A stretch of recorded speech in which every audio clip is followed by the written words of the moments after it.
Hi, this is Pat Iyer with Writing to Get Business, and today I'm going to be speaking with another author, Dr. Gala Gorman, who I have met through my involvement in internet marketing. She is an accomplished person in Hilton Head, South Carolina, who is currently going to school to get a doctorate in Chinese medicine, correct? Pretty much right on, yes. Well, pretty much. Adding to my repertoire. Yes. All right, so we can call her Doctor in the future.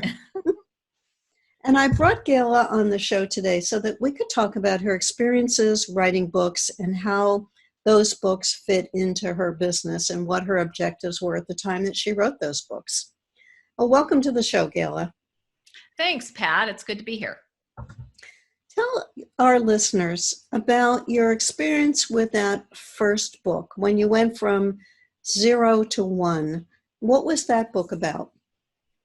So when I, in a very far away former life, I am a CPA, accountant, and I had gone through a period of time where I just knew I needed some changes in my life and had decided that I was going to sell my business. So I sold my half of the accounting firm to my partner. And for a year or so, the book idea was floating around in my head. And so I was at a conference in Scottsdale, Arizona, sitting at a bar, having a glass of wine and a bowl of risotto, one of my favorite meals. And all of a sudden, the blueprint for the book just literally started falling out of my head. Now, this was after planting a lot of seeds. Like, I kind of knew what I was writing about and had the gist of it. It had been percolating in there for a while, not unlike a lot of people. A lot of people have a book idea taking up mind share for quite a while. But then once I got this outline, if you will, on these cocktail napkins, then I was stuck. And so I ended up discovering a process that helped a person like me, who's very much left brain oriented, to get the project done by putting it into bite-sized chunks. But really, for me, where a lot of people write a book because it's an ancillary to their business or something like that. Like, for me, it was really a labor of love and something that I just felt like I needed to get out there. And so the book is now titled Sage Advice and a Spiritual Approach to Problem Solving. So, a spiritual approach to problem solving. Yes. Interesting. So your book literally was one of those ideas that came from your head to a napkin, because we hear about entrepreneurs who frame their napkin showing this was how my business started, was on this little square piece of paper. Interesting. Now, you mentioned the process of writing it in bite-sized chunks, and I'm curious about what that process meant for you. So I think there's a lot of ways to approach it, but for me, staring at a blank page or thinking that I was going to set aside enough time, sequester myself for several weeks, if you will. You know, we see movies of artists or writers that take off to some cabin in the woods and don't emerge for weeks or months. And it just looks like total torture as they, crumple up the page and throw it away. That was not at all what my book writing experience was. I discovered a process that basically I took those cocktail napkins, put that information into the computer, and then each one of those chapters was developed into a bunch of little chunks. And then I could write a chunk in 20 to 30 minutes. So literally, the really cool thing about the process was that if I woke up feeling kind of inspired, or something happened that was related to a chunk in chapter 16, 3 bullet points down, I could go write that chunk today. I didn't have to start at chapter 1 and go through the whole thing. And so the process really worked for me. There were, in that particular book, I've written several books now. That was my full-length manuscript, and I've written several smaller books. But there were a couple of chapters that required more research, where I actually had to go sit in the library and do that kind of research. But most of the book basically came out of my head. And so it just had to come out of my head in a way that made sense and was going to be helpful for people. So. And did you follow that process with subsequent books, or did you refine that process in any way? So the beauty of it is the process works for a long book, a short book, a blog post, I've done podcasts myself, and I basically use the same process regardless of what content I'm creating, whether I'm creating audio content, video content. It's, certainly a much more abbreviated process when you're writing a blog post or doing a podcast. But the process is the same. Coming up with a process that's going to help you put it into bite-sized chunks. You and I are very similar in that we're very left-brained, and this is completely comprehensible to me. But for the right-brain people who are listening to us saying, I don't know where I'm going until I start typing, do you have any suggestions for helping that person write? So we're internet marketers as well, right? That's how we got to know each other.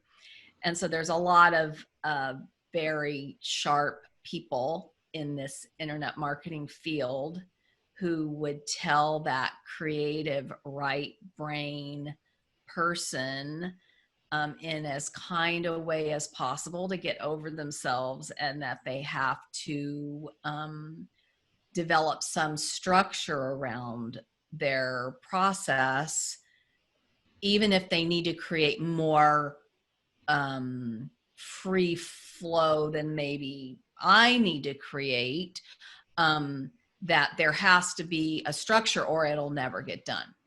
If you're waiting for the inspiration to arrive and you're not going to do anything really until that inspiration shows up,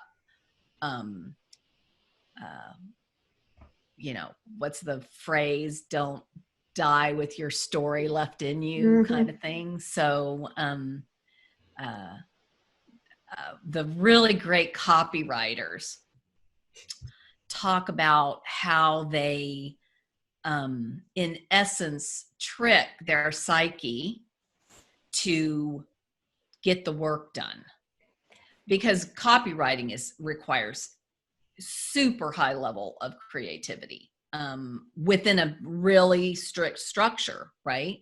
But they'll have a certain chair they sit in, that when they're doing other work, they don't sit in that chair. Only when they're copywriting, they sit in that chair. Or they'll have a hat they put on, and that hat signifies to their brain that this is the work we're doing now. And so what I would say to the right brain creatives, because I'm very much a blend, right and left. I very much embrace both worlds. But I would say get creative with it, and it, validate that creative voice that says, oh, I just want to flow with it. I just want it to be fluid. I just want it to be fun and easy. And validate that voice. It will be fun, and it is fun and easy, and let's make this fun, and create a little costume that goes along with stepping into that role of writer, content creator.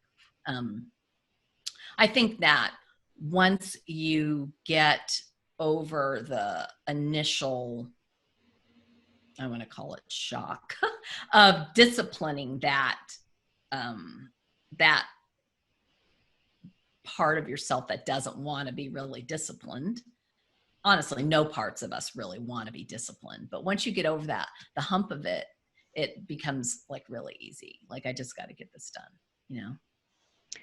Yeah, I think you've made a great point. If we think about our reader, then our reader wants that discipline.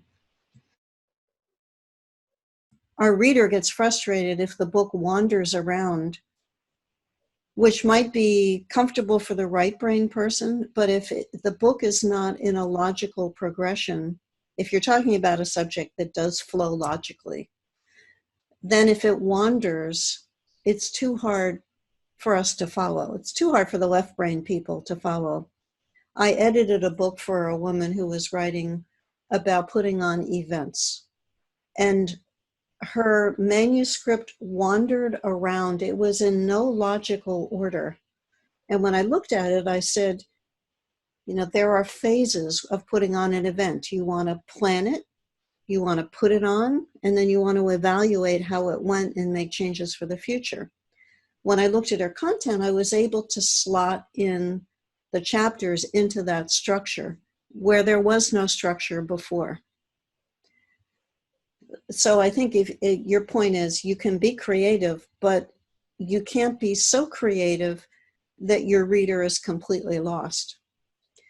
So here's another great example of that, I think, and maybe this will speak to those people who think that putting too much structure in the process robs the creativity. But once I got my blueprint done and I had my little chunks to write, I could write that chunk, and it was not uncommon for my stream of consciousness to go into the weeds a little, right? With some really valuable information, but maybe it was not totally on point of what that chunk was I was writing about, right? And so sometimes I would be sharp enough to catch it, but other times I had an editor that I had worked with that, honestly, the book would still probably be trying to find its way to print if I had not had my editor, because it's not a small job to edit your own work, and to two things going on. One is your inner critic who, is never going to be satisfied. But then also it's like kind of the been there, done that of like, I'm done writing it now. Like, I'm over that material. And so it's hard to motivate yourself to sit there in a disciplined fashion and unravel it in the editing process. But anyway, my editor then could take a look at something and say, this is a really great point, but it doesn't belong here. And so she would lift that chunk out, and she'd set it over in another document for, future insertion into the right spot where it actually made sense and added value. Yes, I find it's very helpful as an author, to have that kind of person in your life who can see the material objectively. I was just teaching a program before we recorded this podcast to a couple of people, and I was explaining the curse of knowledge concept to them. And not a phrase that I created, but you assume that other people in your life know the same thing that you do. So you don't go into the explanations that are necessary, and then your reader gets a little lost. I gave the example of a course that I'm teaching now, and some of the people in the course are a little technologically challenged and are having trouble getting into the members area. And my virtual assistant sent out an email that said, if you're having trouble, make sure you clear your cache and cookies. And she put it in red as the first step. And I emailed her back and I said, these individuals may not know how to clear their cache and cookies. They may not know they have cache and cookies. We need to give them an instruction on what that means. The curse of knowledge example. And I'm sure you ran into that all the time as both an accountant in dealing with tax and financial issues, as well as in your current schooling, working in the field of Oriental medicine and acupuncture and all of the things that go into your training right now. You can assume that everyone knows those concepts, but they don't. And you can lose your reader very quickly. And, to put it in using common language metaphors and language that is going to resonate with someone, because if they've got to read it 3 times before it clicks, then that you've lost them. The other thing that's really interesting is the really great copywriters and writers that write really successful material and materially successful, which I think that most of us would like for our work to be materially successful, not just help people, that's important too, but also that it be materially successful. They say that you need to write at the 5th grade level. Mm-hmm. And in Word, it's called the FK score, the Fleischmann-Kincaid, I think it is, score. Mm-hmm. And try running your writing through the FK score and see where you end up. I can tell you I almost never get all the way there because it's, and I've had a lot of good copywriting training. I know to write in short sentences and not use huge words. And,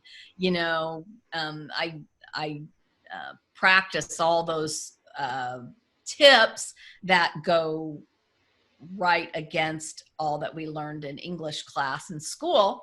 But to write at the 5th grade level and really simple, but also still interesting, it's not easy. So.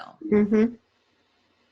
Yes, that can be activated in the editing tools in Microsoft Word. It's not a default that shows up automatically, but when you review your document and it's finished with a spell check, then it assigns that score and tells you your percentage of passive voice and the level at which you've written and how many words are in the document and how long the document is.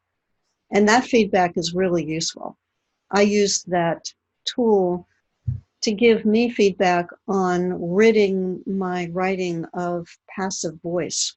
I used to get like 25, 30% of my sentences were in passive voice, which is something that healthcare people, and that's my background, we write in passive voice all the time. You have to unlearn it to make it more active voice. And that review feature in Word is useful for that. Mm-hmm. Now, going back to your first book, you mentioned the spiritual angle of problem solving. Did you take that to a publisher? Did you independently publish it? Where did it go once you were finished? So I am a business person and had been a business person basically all my adult life. Um, and um, and so I poked around at it just a little bit, enough to know that I was not interested in using the route of a big publisher, that if my book got some legs and ultimately needed to be printed and distributed more widely, that at that point I could take it to a publisher and kind of call my own shots at that point. But I had no interest in using that. From my perspective, thinking a big publisher is going to help your book get out there is living in fairyland. So the publishers don't spend any money on your book. They don't spend any money on marketing your book. You are, it's highly unlikely you'll get an advance. I mean, that just virtually does not happen, especially these days. And so you need to be able to self-publish. You either need to be able to self-publish 100%, which is what I did. I basically have my own little publishing company, and I kind of figured it out and put together the pieces that I needed to be able to do that. Um, but but there are ways to assemble the resources to help you get it done. And it's not that hard. I mean, especially now with Kindle, I mean, you can get your book on Kindle fairly easily using the Kindle publisher arm. And Mm-hmm. and so it's just important that the book be, if you're going to want to be taken seriously as an author and publisher, it's just important that the book be formatted and look like a real book that would be sitting on the shelf at a bookstore, um, and basically to have that book formatted, one, for print, and two, for Kindle, and they are different animals, is honestly, that for me, because I'm not good with graphic design software and that sort of thing, that's the hardest part for me. That I just I have to have help with that. Mm-hmm. And there's a lot of resources you can use to get the right people, but you need to make sure that you educate yourself and know enough to make sure that your book looks sharp when you're done. You've put all that work into it, and if you are using it as basically your business card on steroids, right? Which I know probably is what you talk to people about, right? And it is that. Mm-hmm. But if it doesn't look professional, if it looks like it's been kind of thrown together, then you better just go back to the business card because it's not going to leave people with the impression that you're hoping to leave them with. In looking into this and the research that you did, what did you define as the elements that make a book look like it's homemade and not professionally laid out? So the cover is huge, and finding somebody who designs book covers is not that's honestly one of the more expensive components of it, unless you happen to just luck into somebody who knows what they're doing. And you can find them on some of the freelance sites, but you've got to have a really good idea already of what you're looking for. Like for me, I'm not good with the program. I can't execute it, but I can tell you if it doesn't look like it's at that level. I can say, see this and see this. This looks amateur and this looks professional, and then you've got to kind of dissect it and say, why does that look amateur? Why does that look professional? And so cover is very important. And then on the inside, things we take for granted, and you and I both met a guy at the Internet Marketing Group meetings that we used to go to that taught a course actually on formatting your book and using Word, which a lot of people who do this work don't use Word. They use some Adobe program. Mm-hmm. But he did it in Word, and the font you use, the spacing you use, the way you indent paragraphs, the way the page numbers show up, like all of that. When you look at professionally created books, you'll find that they have a very similar look to them, and that's not by accident. There's only a couple of fonts that are used in professionally published books. And they pretty much all start a chapter the same way, with like, it's with the chapter number, and it starts like halfway down that first page, and, and the hanging indent on the first line, but then it's not all the way through the whole thing. Like there's just all kinds of little tricks that we don't even notice that stuff when we're reading a book, because we just know the book looks professional, like it looks like a professionally produced book. But those are all the little things that our minds recognize as professional, because that's what we've been conditioned to expect. So you're right. It is subtle. And yet when the rules are broken, it screams at you.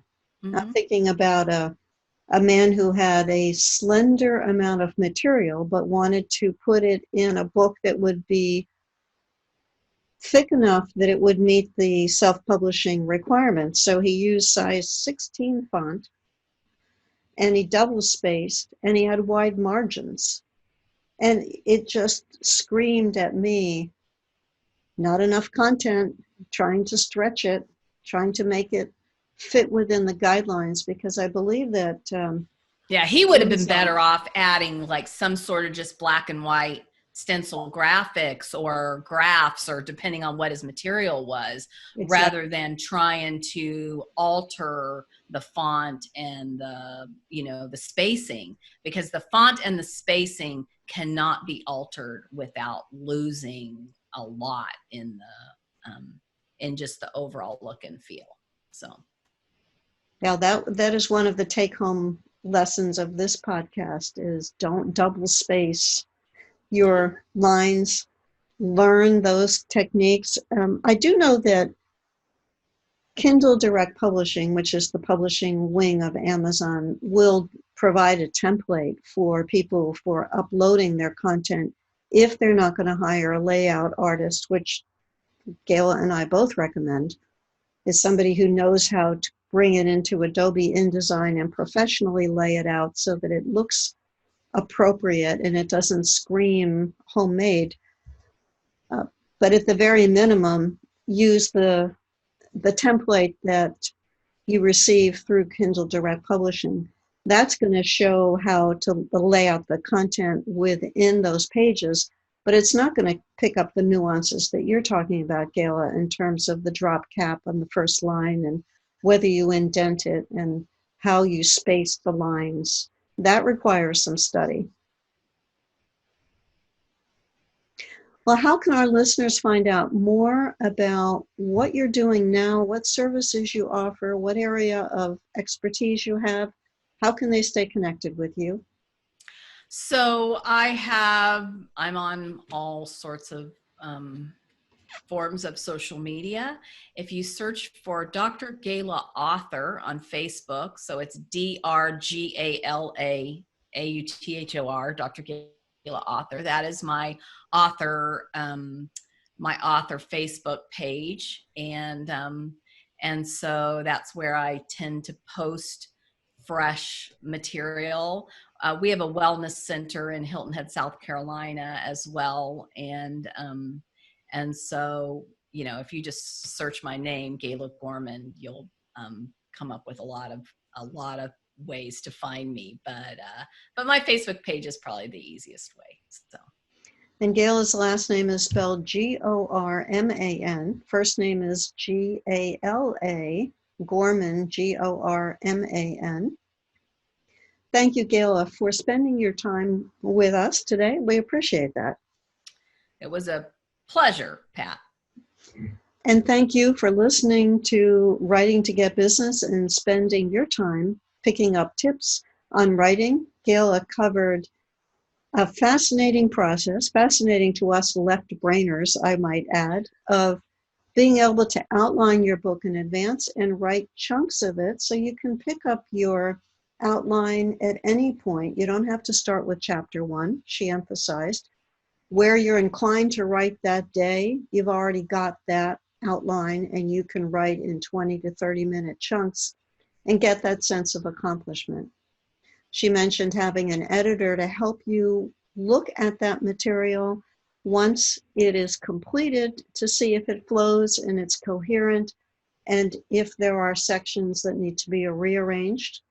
Without an editor, your book may be still sitting on your hard drive and you'll be experiencing that regret of having not completed the process. And she shared the importance of looking into your options when you're writing. Is going to a traditional publisher right for you? Is self-publishing right for you? You have those choices, and there's lots of considerations that go into that. But whether you are invested in going to a traditional publisher who will lay it out in the appropriate format, or you're self-publishing, it's important to know what goes into making a professional looking manuscript. And using size 615, wide margins and double spacing ain't it. Thank you so much for spending time with us, and I will see you next week with a new show.